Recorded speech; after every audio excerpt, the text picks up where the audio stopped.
Allez, on va décortiquer ensemble un sujet qui nous concerne absolument tous, la motivation.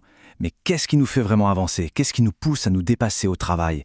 Est-ce que c'est juste une question d'argent ou est-ce qu'il y a quelque chose de plus profond, de bien plus puissant? Alors attachez bien vos ceintures parce qu'on part explorer la mécanique complexe du désir humain au travail. Et ce qu'on va découvrir, croyez-moi, ça pourrait bien vous surprendre. Spontanément, on a souvent tendance à penser que pour motiver quelqu'un, il suffit d'agiter une liasse de billets. Mais est-ce que c'est vraiment aussi simple que ça? Cette idée, c'est la base de ce que les experts appellent la motivation à la performance.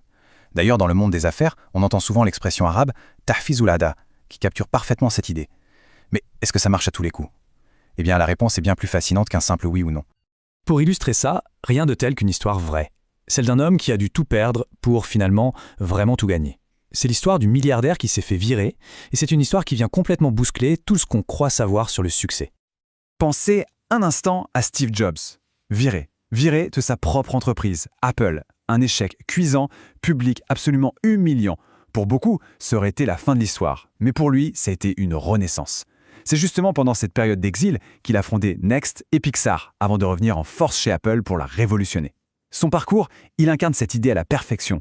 Les récompenses au travail, ça dépasse de loin le simple argent. Le vrai moteur, c'est cette flamme intérieure, ce besoin presque viscéral de créer, d'innover, de laisser une trace. Et cette histoire, elle nous révèle une vérité absolument essentielle. La motivation, en fait, elle a deux visages. Deux forces distinctes qui ont besoin de s'équilibrer. D'un côté, on a ce qui remplit le portefeuille, le matériel. Et de l'autre, on a ce qui nourrit l'âme, le moral. On a donc d'un côté les récompenses matérielles ou al-mukafa'at al-maddiya en arabe, c'est tout ce qui est tangible, tout ce qu'on peut toucher, le salaire, les primes, la voiture de fonction. Et de l'autre, on a les récompenses morales, les al-mukafa'at al-ma'nawiya. Celles-là, on ne peut pas les toucher du doigt, mais elles sont tout aussi réelles, tout aussi importantes. La reconnaissance, le respect, le sentiment de faire un travail qui a du sens. Les récompenses matérielles, imaginez, c'est le carburant. Elles sont essentielles, bien sûr, elles répondent à nos besoins de base. Les bonus, les augmentations, tout ce qui se compte, c'est la reconnaissance concrète, sans honte et trébuchante des résultats.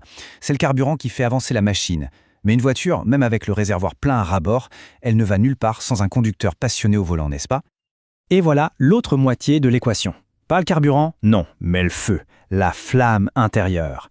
Ça, ce n'est pas un chèque, c'est un bravo sincère dit devant tout le monde. Ce n'est pas une augmentation, c'est la chance d'apprendre quelque chose de nouveau, de grandir.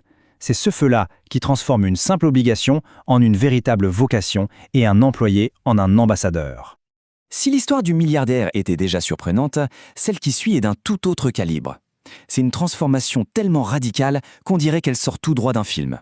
C'est l'histoire d'un homme qui est passé de la rue au sommet des ondes radio. Alors suivons le parcours de cet homme qu'on appellera Larry.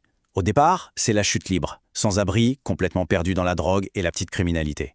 Et puis un jour, le déclic. Le moment précis où il a décidé d'arrêter de blâmer le monde entier pour ses problèmes. Et ça a été le tournant. À partir de là, il a travaillé sur lui-même sans relâche, il a découvert sa voix, au sens propre comme au sens figuré, pour finalement devenir l'une des voix les plus connues et respectées de la radio américaine. Personne ne lui a tendu un contrat en or quand il était dans le caniveau.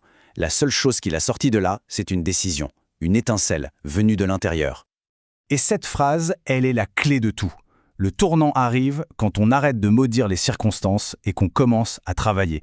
C'est le passage de la victime à l'acteur de sa propre vie. C'est le moment où l'on réalise que le stylo pour écrire sa propre histoire, il a toujours été dans notre main. C'est ça la source ultime, la plus pure de la motivation.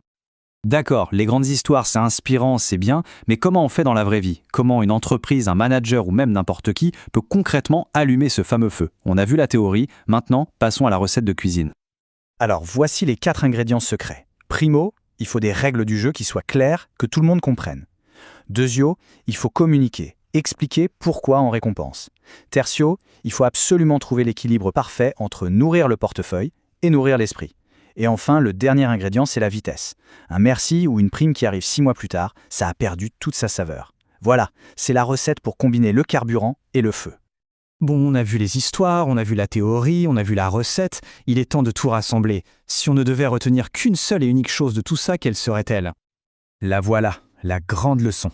La performance de pointe ne s'achète pas, elle se cultive.